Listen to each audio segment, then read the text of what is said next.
MovieWeb.com.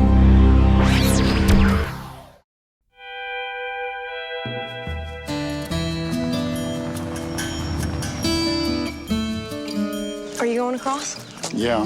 Well, you could ride with us. You from here, Gordy?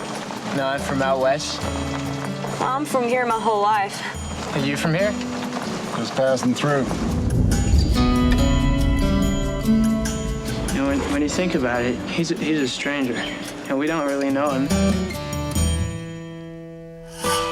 So where is she? Who? Your wife? Why do you think someone would want to be married to me? I was gonna ask you to marry me. You don't know a thing about me. Your whole life is in your face, and I love that face. The movie is in many ways, it's a coming-of-age story, it's a redemption story, it's a road trip, and it's all with this backdrop of post-Katrina. So I was wondering, how do you think that backdrop sort of helped the story, and what was it like shooting in post-Katrina New Orleans for you guys?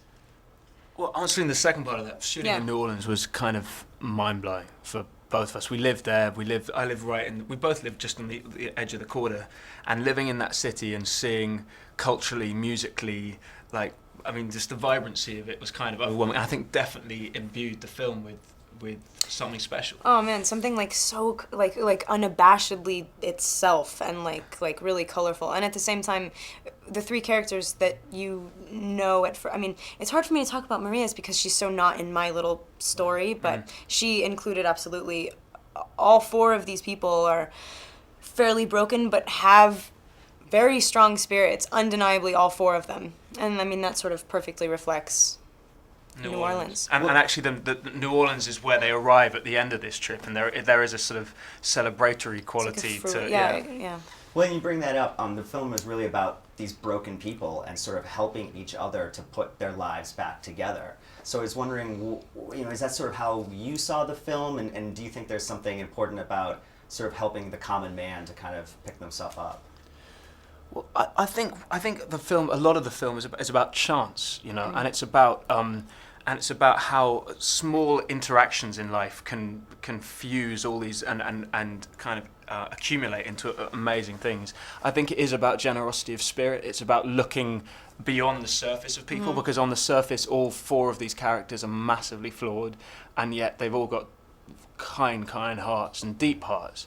And so I think, it's about looking beyond the veneer, for sure.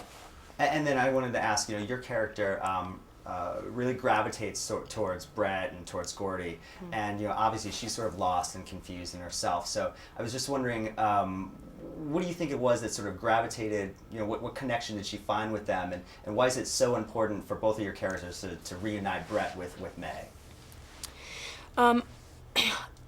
Initially, her getting in the car.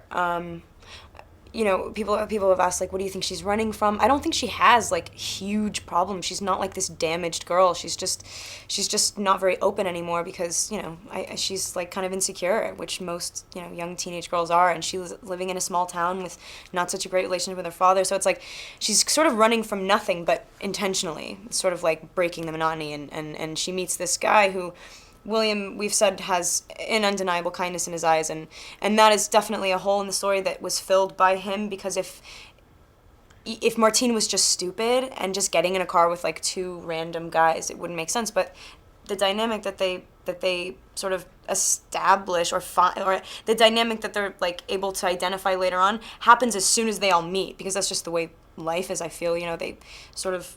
Something beyond the words. Exactly. These three people are good for each other, and so they decided to take a trip. It's all very coincidental, but ultimately beneficial and great, and something that we should be thankful for.